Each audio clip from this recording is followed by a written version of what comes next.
டாஸ்மாக் கடைக்கு எதிரான போராட்டத்தை குற்ற செயலாக கருத முடியாது என நீதிமன்றம் தெரிவித்திருக்கிறது. மதுபான கடைகள் ஏற்படுத்தும் சமூக பிரச்சனை குறித்து அமைதியான போராட்டம் குற்ற செயல் அல்ல என நீதிமன்றம் கருத்து தெரிவித்திருக்கக்கூடிய அண்மை செய்தியை பார்த்துக் கொண்டிருக்கிறோம்.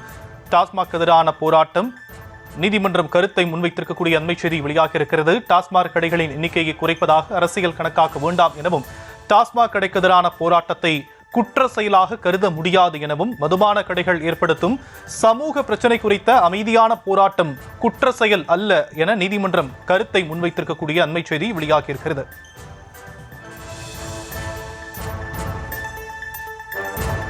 விவரங்களை செய்தியாளர் வெங்கட்ரமணன் வழங்க நாம் கேட்கலாம். வெங்கட்ரமணன், நீதிமன்றம் எந்த வழக்குல இந்த கருத்தை முன் வச்சிருக்கிறாங்க?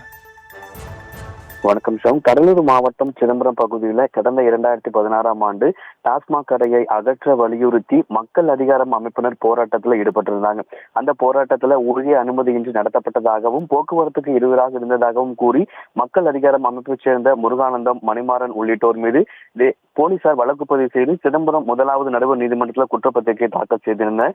இந்த வழக்கை ரத்து செய்ய கோரி சென்னை உயர்நீதிமன்றத்தில் முருகானந்தம் உள்ளிட்டோர் வழக்கு தொடர்ந்த நிலையில்தான் தற்பொழுது இந்த ஒரு தீர்ப்பை சென்னை உயர்நீதிமன்றம் வழங்கி இருக்கிறது.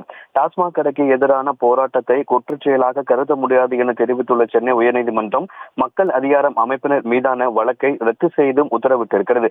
குறிப்பாக இருதரப்பு வாதங்களையும் கேட்ட நீதிபதிகள், இதுபோன்ற அமைதியான போராட்டங்களில் பங்கேற்கும் ஒவ்வொரு தனிநபருக்கும் எதிராக காவல்துறை குற்றவியல் வழக்குகளை பதிவு செய்தால் அது ஜனநாயக உரிமைக்கு எதிரானதாகும்.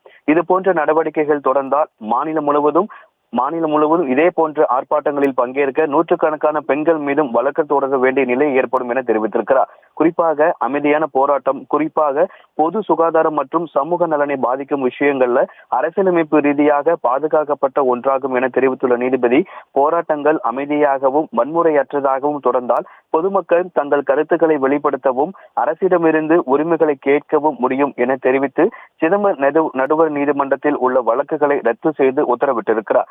சென்னை டாஸ்மாக் கடைக்கு எதிராக போராட்டத்தை குற்றச் செயலாக கருத முடியாது என சென்னை உயர்நீதிமன்றம் தற்பொழுது தீர்ப்பு வழங்கியிருக்கிறது.